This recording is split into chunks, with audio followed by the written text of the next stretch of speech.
नमस्कार दोस्तों, आपको इस वीडियो में बताएंगे बेंगलुरु में एक एआई इंजीनियर ने अपनी जान दे दी। इसके बारे में आपको बताएंगे। तो ये पूरा मामला क्या है, कैसे हुआ, ये सब आपको बताते हैं, विस्तार से बताते हैं। बेंगलुरु में एआई इंजीनियर ने अपनी जान दे दी और इससे पूरे देश को झकझोर दिया।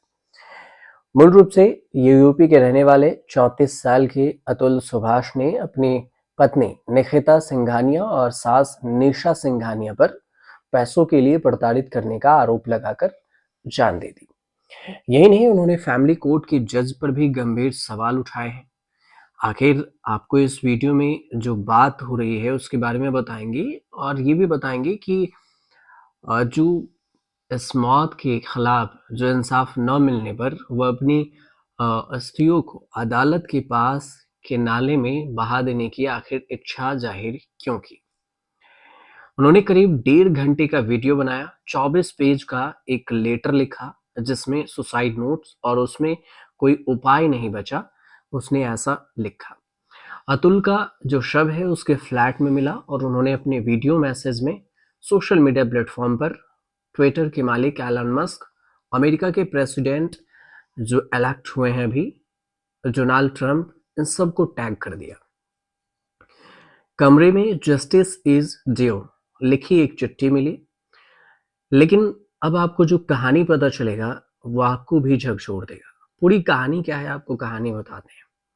पुलिस ने अतुल की पत्नी और पत्नी के परिवार पर जान देने के लिए उकसाने का केस दर्ज किया। जैसे ही ये मामला सामने आया तो सोशल मीडिया पर तेजी से वायरल हुआ और hashtag justice for Atul Subhash trend करने लगा। इस मामले में अतुल सुभाष की पत्नी के परिवार ने मीडिया से बातचीत करने से मना कर दिया, लेकिन इतना कहा कि उन पर आरोप लगाए जा रहे हैं सभी आरोप गलत हैं। सुभाष ने अपने सुसाइड नोट में वीडियो में न्यायपालिका पर खत्म हो चुके अपने विश्वास का भी जिक्र किया और कहा कि भारत में पुरुषों का लीगल जेनोसाइड हो रहा है, यानी कानूनी नरसंहार। अतुल की मां ने बेटे के इंसाफ देने की मांग की है और अतुल ने पत्नी और पत्नी के परिवार पर जान देने के उकसाने का केस दर्ज हुआ है अतुल की तरफ से। जैसे ये मामला सामने आया तो सोशल मीडिया पर तो ट्रेंड हुआ ही, साथ में वीडियो भी वायरल हो गया और वीडियो भी ट्रेंड होने लगा। इस मामले में अतुल सुभाष की पत्नी ने परिवार ने ये कहते हुए मना कर दिया कि हमें इस पर आरोप लगाया जा रहा है और हम इसका कोई भी जिक्र नहीं कर सकते और आप हमारा वीडियो नहीं बनाइए। अतुल के पिता ने कहा कि मुझे अतुल बताता था कि जहां उसका केस चल रहा है वो कोर्ट देश के कानून से नहीं चलता। वह कम से कम 40 बार बेंगलुरु से जौनपुर गया हुआ है और उस पर इतनी धाराएं लगाई गई है, एक केस खत्म हो जाता था तो दूसरी लगा दी जाती थी। इस बात से वो बड़ा ही डिप्रेस्ड हो गया, लेकिन हमको कभी महसूस नहीं होने दिया। बेटे ने अपने इल्जाम लगाए 100% सच है, क्योंकि बड़ा हरासमेंट हुआ। मेरी पत्नी 4 महीने 4 महीने बेटे के साथ रही है और इस दौरान वहां बेटे का तनाव देखकर उसे डायबिटीज बढ़ गया और हमारा लड़का कितनी टेंशन में था हम ये नहीं बता सकते। ये अतुल के पिता ने अपना स्टेटमेंट दिया है। पूरा मामला क्या है वो समझिए। अतुल के भाई विकास सुभाष ने बताया कि अतुल की शादी 2019 में हुई थी।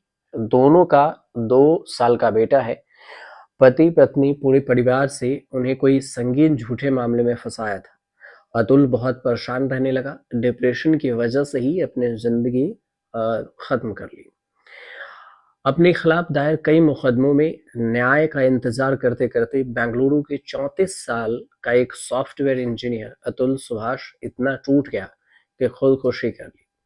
अतुल सुभाष का शव बेंगलुरु से उनके अपार्टमेंट में फंदे से लटका मिला। वह वैवाहिक जीवन के व्यक्तिगत तनाव से जूझ रहे थे और उनके खिलाफ दायर कई मुकदमों से भी काफी परेशान थे।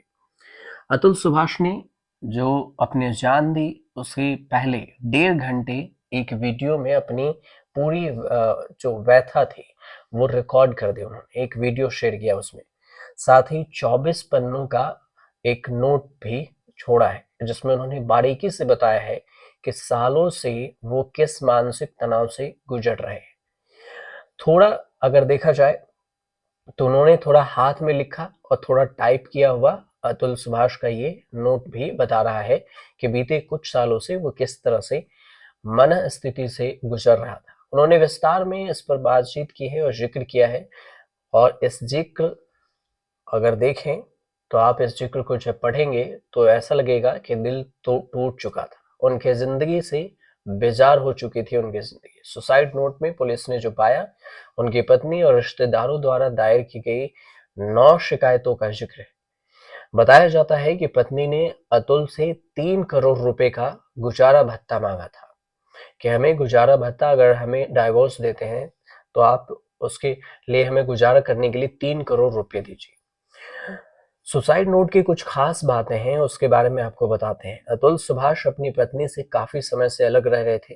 पत्नी ने घरेलू हिंसा, हत्या की कोशिश, अप्राकृतिक यौनाचार के केस उन पर दर्ज कराए। कोर्ट में चल रहे केस के चलते अतुल का डिप्रेशन लेवल बढ़ गया। अतुल सुभाष की जब डेड बॉडी मिली तो वो पंखे से लटके मिली। कोर्ट ने 120 तारीखें दी थी। 40 बार अतुल बेंगलुरु से जौनपुर आया, और अतुल के माता पिता, भाई को भी कोर्ट के चक्कर काटने पड़े। सुसाइड नोट में जो बात हुई उसमें उसने बताया कि अतुल सुभाष अपनी पत्नी से काफी समय से अलग रह रहे थे। पत्नी ने घरेलू हिंसा, हत्या की कोशिश के अलावा कई सारी बात उन्होंने कहा कि वो उसमें जिक्र किया। लेकिन सबसे खास बात कि उन्होंने अपने बच्चों के लिए भी एक संदेश छोड़ा। उनके जो बच्चे हैं उसके बारे में उन्होंने नोट्स में लिखा, अतुल सुभाष ने अपने बच्चों के लिए, कि जब मैंने पहली बार तुम्हें देखा तो सोचा कि मैं किसी भी दिन तुम्हारे लिए अपनी जान दे सकता हूँ, लेकिन अफसोस कि तुम्हारी वजह से मैं जान दे रहा हूँ। मैं बस कभी कभार एक दर्द के अलावा तुम्हारे बारे में कुछ और महसूस नहीं करता। अब तुम मुझे एक ब्लैकमेल की चीज लगते हो जिसके जरिए मुझसे ज्यादा से ज्यादा ऐंठा जाएगा। ऐसा उन्होंने बच्चों के बारे में लिखा, और आगे लिखा कि पुलिस इंस्पेक्टर के नेतृत्व में एक टीम आरोपियों से पूछताछ के लिए बेंगलुरु से जौनपुर आ रही है। उन्होंने ये भी लिखा अपनी पत्नी के बारे में कि मेरी माँ, चाचा और भाई से पूछताछ होगी। अतुल का परिवार इस कानूनी लड़ाई को आगे, अब ये लिखा, लेकिन अब सवाल ये भी उठा कि इसके जो उनके परिवार हैं वो आगे केस को ले जाने के लिए सोच रहे हैं, तो कैसे। पुलिस ने अतुल की पत्नी और पत्नी के परिवार पर आत्महत्या का उकसाने का केस दर्ज किया है, और ये मामला अब चलेगा कोर्ट में। 34 साल के अतुल सुभाष बेंगलुरु सिटी में एक प्राइवेट फॉर्म में आर्टिफिशियल इंटेलिजेंस एआई के डीजीएम के पद पर काम कर रहा था। अतुल ने अपने मैसेज में लिखा कि मुझे लगता है कि मेरे लिए मर जाना ही बेहतर होगा, क्योंकि जो पैसे मैंने कमाया और कमा रहा हूं उससे मैं अपने दुश्मन को बलवान बना रहा हूं। मेरा कमाया हुआ पैसा मुझे ही बर्बाद करने में लगा है। मेरे ही टैक्स के पैसे से अदालत, पुलिस और पूरा सिस्टम मुझे, मेरे परिवार और मेरे जैसे लोगों को परेशान करेगा। मैं ही नहीं रहूंगा तो फिर पैसा का क्या होगा? नहीं मेरे माँ बाप और भाई को परेशान करने की कोई वजह होगी। 34 साल के अतुल ने ये बात उन्होंने लिखी। साथ में ये भी लिखा कि मैं तनाव में था। अदालत की तारीखों की तारीख पर तारीख दिए जाने से बेंगलुरु और उत्तर प्रदेश के जौनपुर के बीच में 40 बार यात्रा करनी पड़ी। अतुल की मां ने बेटे के बारे में कहा कि उन्होंने मेरे बेटे को प्रताड़ित किया और इसी वजह से हमारे बेटे ने जान दिया। अब इस पूरे मामले पर 3 लोगों पर सवाल उठाए जा रहे हैं। एक अतुल की पत्नी, अतुल की पत्नी के परिवार मतलब ससुराल वाले, और साथ में फैमिली कोर्ट।